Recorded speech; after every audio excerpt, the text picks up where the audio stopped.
ঈদের সময় বাড়ির পথে বেরিয়েছি সকালবেলা, রাস্তায় নেমে দেখি শুধু গাড়ি ঘোড়ার মেলা।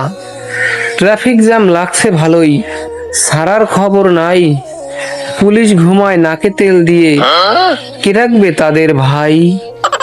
কেউ মানে না নিয়ম কানুন, উল্টা চালায় গাড়ি। মনে হচ্ছে 3 দিনেও যাইতে পারবো না বাড়ি। যাত্রীরা সব বিরক্ত হয়ে বলছে অনেক কিছু, পাগল অনেক রাস্তার মাঝে চাইছে ভিক্ষা কিছু। রহমান কাকার গদিতে বসে ব্যবস্থা নেওয়া দরকার, তা না হলে জাতি কিন্তু হতাশ হবে বারবার। সময় থাকতে আইনের সুশাসন প্রতিষ্ঠা করেন কাকু, ঠেঙ্গা লইয়া লড়ান দিলে বইলেন না আবার থুকু। আইনের সুশাসন প্রতিষ্ঠা করার গর্জন, নইলে ঠেঙ্গা লইয়া লড়ান দেওয়া প্রয়োজন।